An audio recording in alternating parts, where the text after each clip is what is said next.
بسم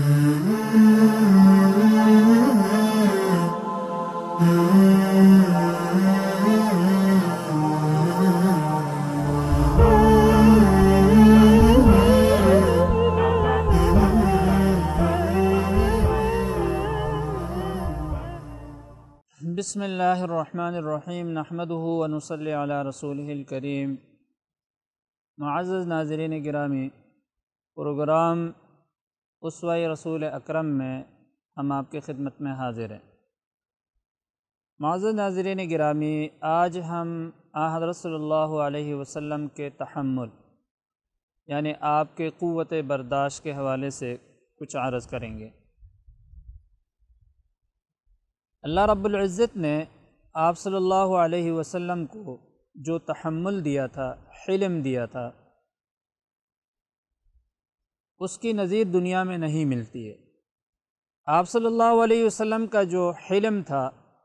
وہ آپ کے غصے پر غالب تھا،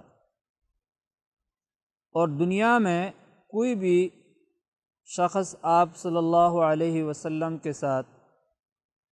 جتنی بھی جہالت کر لے، اس سے حضرت صلی اللہ علیہ وسلم کا تحمل بڑھتا تھا، غصہ نہیں آتا تھا آپ صلی اللہ علیہ وسلم کو۔ حضرت صلی اللہ علیہ وسلم کے تحمل کے حوالے سے احادیث میں بے شمار واقعات ہیں، لیکن ایک واقعہ انتہائی مؤثر ہے اور حیران کن ہے۔ ایک یہودی عالم تھے مدینے سے باہر کا، جن کا نام ہے زید ابن شعنہ۔ وہ اپنے ایک عملی بات نقل کرتے ہیں، کہتے ہیں میں نے حضرت صلی اللہ علیہ وسلم کے حوالے سے تورات میں بے شمار حضرت صلی اللہ علیہ وسلم کے صفات پڑھ رکھی تھی، اور جب بھی آپ صلی اللہ علیہ وسلم کے معاملات کو دیکھتا تھا تو ہر صفت بالکل چھلک کے نظر آتی تھی، لیکن دو علامتیں ایسی تھیں جس کا مجھے تجربہ نہیں ہو رہا تھا، اور وہ دو علامتوں میں سے ایک علامت میں نے حضرت صلی اللہ علیہ وسلم کے حوالے سے ماقبل کی کتابوں میں یہ پڑھا تھا کہ آپ کا حلم آپ کے غصے پر غالب ہوگا، اور دوسری علامت یہ پڑھی تھی حضرت صلی اللہ علیہ وسلم کی کہ کوئی کتنا ہی حضرت صلی اللہ علیہ وسلم کے ساتھ جہالت کے ساتھ پیش آئے گا، اس سے حضرت صلی اللہ علیہ وسلم کو غصہ نہیں آئے گا، بلکہ اتنے ہی حضرت صلی اللہ علیہ وسلم کا تحمل بڑھے گا اور قوت برداشت میں اضافہ ہوتا ہے، اور حضرت صلی اللہ علیہ وسلم جاہلوں کے جہالت کا بدلہ جہالت سے نہیں دیں گے۔ کہتے ہیں یہ دو علامتیں ایسی تھی کہ اس کا مجھے ذاتی طور پر تجربہ کرنا تھا، اور اس کے تجربے کا موقع نہیں ملا تھا کبھی کہ عملی طور پر میں اس کو دیکھوں کہ یہ دو صفات آپ میں پائی جاتی ہیں یا نہیں پائی جاتی ہیں، اور کس قدر پائی جاتی ہیں۔ کہتے ہیں ان دو علامتوں کو آزمانے کے لیے، ان کے تجربے کے لیے میں مدینہ منورہ آتے جاتے رہتا تھا، اور آنا جانا میں نے بڑھایا، اور مختلف مجالس میں بیٹھتا تھا اور مشاہدے کی کوشش کرتا تھا۔ کہتے ہیں کہ اتفاقاً ایک دن اس کا عملی تجربہ ہوا، اور اس کی صورت یوں بنی کہ میں حضرت صلی اللہ علیہ وسلم کے حجرات مبارکہ کے باہر کھڑا تھا، اتنے میں حضرت صلی اللہ علیہ وسلم کسی زوجہ محترمہ کے حجرے سے باہر تشریف لائے، اور کہتے ہیں غالباً اس وقت آپ کے ساتھ حضرت علی کرم اللہ وجہہ بھی ساتھ تھے۔ فرماتے ہیں کہ حضرت صلی اللہ علیہ وسلم اب چند ہی قدم چلے تھے کہ اتنے میں نے دیکھا کہ ایک بدوی ٹائپ کا شخص، یعنی دیہات کے رہنے والا لگ رہا تھا، وہ حضرت صلی اللہ علیہ وسلم کی خدمت میں حاضر ہوا، اور انہوں نے حضرت صلی اللہ علیہ وسلم کو سلام کیا، اور سلام کرنے کے بعد گزارش کی کہ یا رسول اللہ، میری ساری قوم مسلمان ہو چکی ہے، اور میں جس وقت ان کو اسلام کی دعوت دے رہا تھا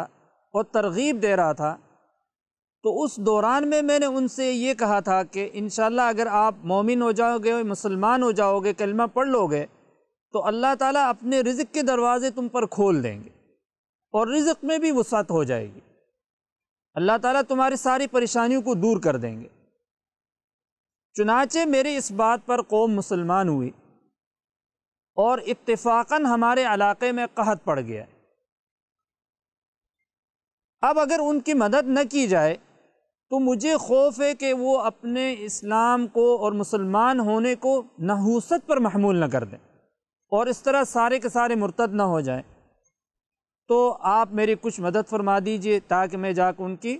اعانت کروں۔ تو کہتے ہیں جب یہ اس نے کہا تو یہ موقع تھا میرے پاس آزمانے کا۔ تو حضرت صلی اللہ علیہ وسلم نے حضرت علی کرم اللہ وجہ کی طرف دیکھا، شاید یہ چاہ رہے ہوں گے کہ بیت المال میں دیکھا جائے کہ ان کی اعانت کے لیے کوئی سامان ہے یا نہیں۔ کہتے ہیں کہ حضرت علی رضی اللہ تعالیٰ عنہ نے فرمایا رسول اللہ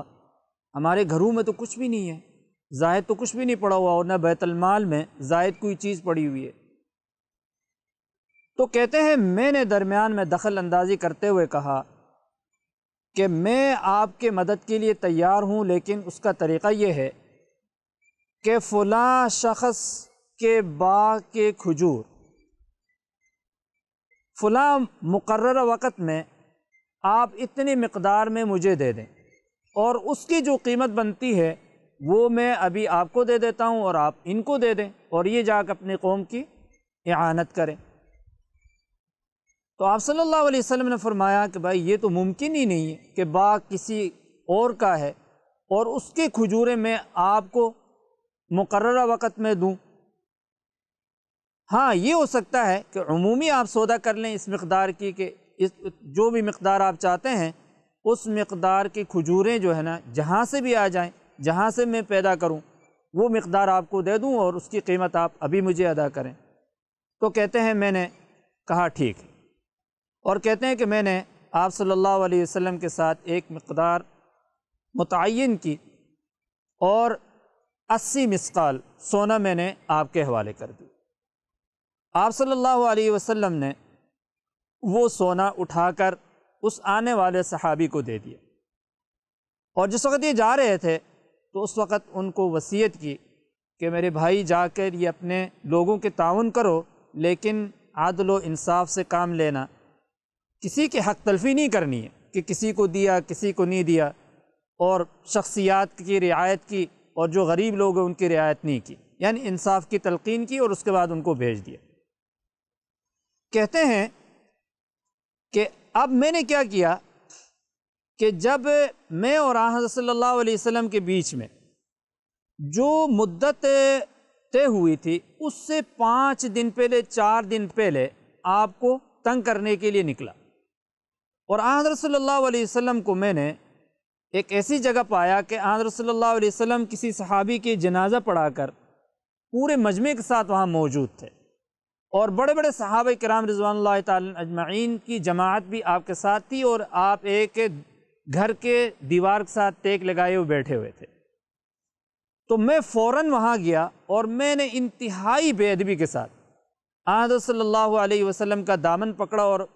شور مچانا شروع کر دیا کہ آپ میرے جو ہے نا وہ جو قرض ہے وہ کیوں واپس نہیں کرتے ہیں، حالانکہ ابھی 3-4 دن باقی ہیں۔ کہتے ہیں کہ وقت جو مدت ہماری آپس میں طے ہوئی تھی اس میں 4-5 دن باقی تھے، پہلے جا کے میں نے آپ صلی اللہ علیہ وسلم کو تنگ کرنا شروع کر دیا کہ بھائی آپ میرے قرض کیوں نہیں ادا کرتے ہیں، میرے حق کیوں نہیں ادا کرتے ہیں، میں عبد المطلب کی اولاد کو جانتا ہوں، یہ مال دینے میں حق دینے میں انتہائی جو ہے نا غافل لوگ ہیں۔ یعنی مطلب میں نے آپ صلی اللہ علیہ وسلم کے اس طرح کی رویہ اختیار کیا کہ آپ کے انسلٹ ہو جائے۔ کہتے ہیں اس پر حضرت عمر رضی اللہ تعالیٰ عنہ قریب میں بیٹھے ہوئے تھے اور انہوں نے انتہائی غصے سے میرے طرف گھورا اور قریب تھا کہ مجھے مارتے۔ کہتے ہیں حضرت صلی اللہ علیہ وسلم انتہائی تحمل کے ساتھ میرے طرف دیکھ رہے تھے اور تبسم فرما رہے تھے، اور حضرت عمر رضی اللہ تعالیٰ عنہ کچھ بولنے لگے تو حضرت عمر رضی اللہ تعالیٰ عنہ سے کہا عمر خاموش ہو جائے، ان کو خاموش کرایا خود ہی، اور اس کے بعد فرمایا عمر آپ کا حق جو بنتا ہے نا وہ یہ بنتا ہے کہ آپ مجھے حق کی ادائیگی کے لیے کوئی اچھی بات کہتے اور ان سے حق لینے کا طریقہ سکھاتے کہ حق لینے کا طریقہ جو ہے نا یہ نہیں ہوتا ہے کہ غصے میں انسان جو ہے نا وہ بڑبڑائے وقت سے پہلے جو ہے نا آ کے انسلٹ کرنا شروع کر دیں۔ حقدار حق لے سکتا ہے لیکن اس کے لیے بھی اخلاق چاہیے، اخلاقی طور پر بھی آپ کہہ سکتے ہیں، تو ڈانٹنے ڈپٹنے کی کیا بات ہے۔ اور اس کے بعد فرمایا عمر جائیے اس کو ساتھ لے جائیں، اگرچہ ابھی وقت باقی ہے لیکن جا کے ان کے جتنے میرے طرف مقدار بنتی تھی وہ مقدار بتائی کہ یہ ان کو کھجوریں تول کے دے دیں، اور فرمایا کہ آپ نے جو ان کو ڈانٹا ہے نا اس کے عوض میں 2 سا زائد ان کو کھجوریں دینے، یعنی 2 من کھجور زائد دے دیں ان کو۔ حضرت عمر رضی اللہ تعالیٰ عنہ کہتے ہیں، حضرت زید ابن شعنہ کہتے ہیں کہ حضرت عمر مجھے لے کے گئے خاموشی کے ساتھ، کیونکہ آپ صلی اللہ علیہ وسلم کا حکم تھا، اور لے جا کے کھجور تول کے دیے اور 2 من زائد دے دیے۔ تو میں نے پوچھا کہ بھائی میرا حق تو بنتا تھا اتنا مقدار کا، یہ مزید جو 2 من آپ مجھے دے رہے ہیں یہ کیوں؟ تو فرمایا بھائی میرے نبی کا حکم ہے، اور انہوں نے فرمایا تھا کہ میں نے جو آپ کو ڈانٹا تھا اس میں آپ کی انسلٹ ہوئی ہے، تو اس کے جرمانے میں یہ 2 من دینے کا حکم فرمایا۔ کہتے ہیں جب یہ چیز اس نے کہی تو میں نے حضرت عمر رضی اللہ تعالیٰ عنہ کو مخاطب کر کے کہا عمر آپ مجھے جانتے ہیں؟ حضرت عمر نے میرے طرف دیکھا اور کہنے لگے نہیں۔ تو میں نے کہا میں زید ابن شعنہ ہوں، اور یہ اپنے زمانے کے نامور علامہ تھے یہود میں۔ تو حضرت عمر رضی اللہ تعالیٰ نے کہا اوہو آپ وہ جو یہود کے اتنے بڑے علامہ ہیں وہ زید ابن شعنہ ہیں؟ میں نے کہا ہاں۔ تو کہنے لگے یار اتنے بڑے آدمی ہو کر اللہ کے نبی کی اس طرح انسلٹ کرنا۔ تو میں نے کہا عمر اصل میں یہ بات نہیں ہے، میں نے اپنی کتابوں میں حضرت صلی اللہ علیہ وسلم کے جتنے صفات پڑھے تھے وہ ساری صفات آپ صلی اللہ علیہ وسلم میں دیکھے۔ 2 علامتیں ایسی تھی کہ جس کا مجھے تجربہ نہیں ہو رہا تھا عملی طور پر۔ ایک یہ کہ آپ صلی اللہ علیہ وسلم کا جو حلم ہوگا آپ کے غصے پر غالب ہوگا، اور دوسرا یہ کہ بھائی کہ دنیا میں کوئی آدمی جتنے بھی آپ کے ساتھ جہالت کرے گا تو حضرت صلی اللہ علیہ وسلم کے تحمل میں کمی نہیں آئے گی، صبر میں کمی نہیں آئے گی، بلکہ اس کا آپ صلی اللہ علیہ وسلم کا صبر بڑھ جاتا ہے۔ تو اس کے تجربے کے لیے سارے کا سارا جو ہے نا میں نے ڈرامہ کیا تھا، اور اس کے بعد کہنے لگے کہ میں آپ کو گواہ بناتا ہوں اپنے مسلمان ہونے پر، اور اس کے بعد کلمہ پڑھا، اور فرمایا کہ بھائی کہ میرا مقصود صرف یہ تھا اب میری جتنی بھی جائیداد ہو اس کا نصف اللہ تعالیٰ کے نبی کے امت کے لیے کیا ہے؟ صدقہ ہے۔ تو حضرت صلی اللہ علیہ وسلم کے تحمل نے کیا کام کیا کہ یہود کے ایک علامہ مسلمان بھی ہوئے، اور اس کے ساری دولت حضرت صلی اللہ علیہ وسلم کی امت کے لیے ہو گئی۔ اور پھر اس کے بعد حضرت زید ابن شعنہ صحابی بنے، اور ہر غزوات میں آپ صلی اللہ علیہ وسلم کے ساتھ شریک ہوئے، پھر جا کے غزوہ تبوک میں جا کے شہید ہوئے۔ تو آپ صلی اللہ علیہ وسلم کی اس صفت نے کیا رنگ لایا، کیا انقلاب برپا کیا۔ تو تحمل ہم میں ہو حضرت صلی اللہ علیہ وسلم کی طرح، کوشش کریں تحمل اور صبر کی، اسی سے امت کے اندر کیا ہو جاتی ہے؟ رہنمائی ہوتی ہے، آپ دوسروں کی مثال بنتے ہیں اور دوسروں کی ہدایت کا ذریعہ بنتے ہیں۔ اللہ تعالی ہم سب کو عمل کرنے کی توفیق دے۔